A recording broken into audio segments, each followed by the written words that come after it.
Hello guys and welcome to another video, and in this video we're looking at set 75389, the Dark Falcon. Now this set was released on the 1st of August 2024, 6 minifigures all unique to this set, and it retailed for £159.99p. Now I've actually had this set since September, so I've had this for quite a while. I'm only just getting around to building it now. As you can see, this is the front of the box. It has the Rebuild the Galaxy logo on the bottom, as this is from the TV show Rebuild the Galaxy, which is actually really good. I watched it and I really liked it. I thought it was really cool. I really want to do a season 2. And this is a closer look at the minifigure selection. You get really cool figures. I'm so excited for that Darth Vader. I can't wait to see it. And Darth Jar Jar. And to be honest, Darth Rey, I think she looks really cool as well. If we turn the box around, this is the back of the box. As you can see, you can put people in the cockpit. They're all fighting at the back, which looks really cool. There's Darth Rey making Beach Luke spill his milk. Darth Jar Jar making White Vader run away, and C-3PO is just in the corner. And they have a little prison, and you have an open interior, and you have little seats for them all, and you can go in and sit them in a little turret. But anyway, I'm really excited for this. Let's get it open. Got my trusting scissors.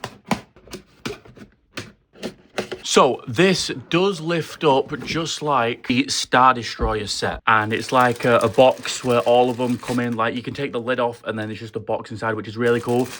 This is the plastic bags, which I actually prefer. It's not the paper bags like the Star Destroyer, which I like. And here is a plastic not numbered bag, but it has some probably important pieces. There's the cockpit, looks really cool. And the instruction manual, which is a pretty thick boy. Damn, this might take a while. And it does come with a sticker sheet, which, damn, that's a lot of stickers. This is a cool looking sticker though. And it comes with 16 numbered bags, which is 2 more bags than the Star Destroyer. And this is £10 more, so pretty good. Anyway, let's get this bad boy built.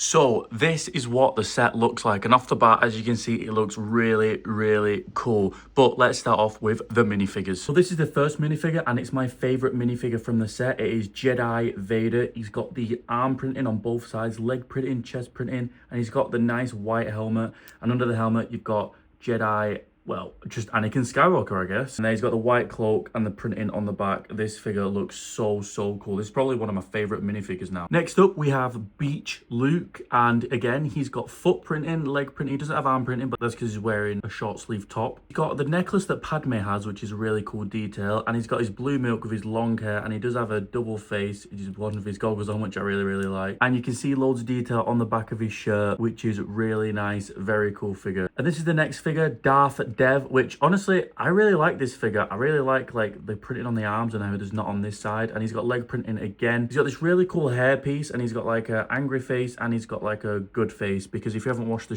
show, he has like good and a bad guy technically. He's got the red lightsaber, and on the back he has back printing, which looks really cool. I actually really like this figure, and I like him in the show as well. Next up is Darth Rey, and she has the dual lightsaber. I think this is my favorite version of Rey, and she has the back printing as well, which looks really cool. And she has the one normal face and then the one angry face, which is pretty cool. The next figure is Bounty Hunter C-3PO, which I really like. I love the red eyes. He's not good as a C-3PO in the buildable C-3PO set, because he doesn't have the dual molded legs, but he has the dark printed arm, so this is exclusive to the set. The back printing, this is just a really, really cool figure. I really rate this. Yeah, and now on to the last. And the last figure is Darth Jar Jar. He has his armor on his chest. He has his dual lightsaber, which I think is quite funny, because it's like similar to Darth Maul, and he's from the Phantom Menace. His lightsaber hilt is actually a darker color than the rest. It's dark silver rather than light silver. And he has nice back printing as well. And I'm not sure what he's holding in his hand. I feel like it's a bomb. One of the bombs that they used in the Battle of Naboo, but it could just be like a hologram. I'm not too sure. Anyway, I can't believe this figure is real, but yes, now onto the actual set. So this is what the ship looks like in more detail. I really like this ship. I think this looks better than the grey one, but we'll take a look at what's on the outside and then we'll go on the inside. So as you can see from the front, there's loads of detail. You've got lots of greebling over here, lots of different just details. You have like these little vent areas on the top.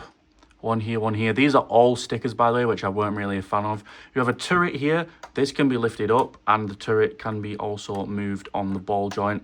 And there is another sticker here, which again, not a fan of. Another sticker here, and the turrets have 4 turrets on them. You have this radar dish, which kind of like replicates the Death Star-like laser, which is really cool. And this can be turned in like most directions, to be honest. And then you have the cockpit, which has a really, really cool printed piece, and the cockpit can be taken off, and you can fit a figure inside there. So as you can see, you can fit 2 figures inside, only 2, which is not too bad. You have a printed control panel here, which is really cool, and you can just stick the cockpit on just like that, and they fit really snug inside. You do have an escape pod here and the same on the other side, and you have more greebling on the back of the engines, and then we get to the engines themselves, which look so cool. Like, I think these engines look so much cooler in red than blue. I just think this ship looks amazing. And then on the bottom of the ship you have the 4 landing pads, and you do also have another turret with 4 gunners on it, which can be moved all around on the ball joint. That was the outside of the ship, and now let's look at the interior. Oh, and one last thing is you have holes in here where you can push in and it shoots the missiles out of, and that is on both sides, which I think is such a good place. I love it when they put it in places where you can't actually see. I think it looks really cool when you can't actually see, just like the Star Destroyers. But to get to the interior of the ship, the first thing you would do is pull this down so it moves and it sits really nice at the front. You can lift this panel up, this panel up, this panel up here, this one, and this one, and it reveals the interior of the ship. So let's take a look. So the first thing you'll notice here are 2 beds where you can literally fit a minifigure on, and obviously another one can be on this side. There's also a clip here which clips in the spare blaster piece, which is really cool. I don't see many sets doing that. Like, usually it's just a spare piece that'll be lying around, but you can actually put it in the ship itself, which is really cool. Now down here we have like a little chair which can be taken out of the actual set, and you can see it's like a throne, and this throne apparently is for Darth Jar Jar to sit on, which I find so funny. So Darth Jar Jar has his own throne, and then he can literally slide right back in like that, all nice and snug. Now he does also have some control panels here, what he's looking at, which can be moved back and forward, but I'm pretty sure it's just meant to be laid back. These are all 3 stickers. It's kind of annoying, but it looks really cool. And on this side of the ship there's not too much, to be honest, just some like pieces here, which is just to keep this in place, and obviously the connector for this panel. So there's not too much there, just some space for your figures to stand, I guess. Now moving on to the turret. The turret obviously can be lifted up like I've shown, and inside there is a little seat. And this is where you're able to sit 2 figures, and you can sit it back in. Obviously, and close this. One's controlling the top and one's controlling the bottom, which again is cool. More minifigure space, really like it. Now onto the back end of the ship, we have just more stud space here, and we have a box with 3 of the things that Jar Jar was holding. And inside we have another one. So I assume they are just bombs and they're not holograms like Naboo bombs. That would make sense, to be honest. Also over here you are able to push this down, which then opens the landing pad. You can't really see it, to be honest. Like, it doesn't go that far down. Like, it literally pushes there, and there is absolutely no way a minifigure is getting in there. Maybe he can slide up there. Yeah, Luke can slide up there, but it is very fidgety, and I don't think it's made to be anything more than just a visual thing. So then coming over to here, we have this like little red sticker area on here. Honestly, I have no idea what this is. It might be like a map or something, but it looks like a Sith thing. Maybe it's something for Darth Jar Jar. And then over here we have these 3 walls, and you can actually pull one of them off. And in the instruction manual it says you can sit Jedi Vader there. Obviously you can sit whoever you want, but in the instructions it said Jedi Vader, so I am just going to go with that. And you stick it back in, and there you can see Jedi Vader trapped. There are some gaps here which I'm not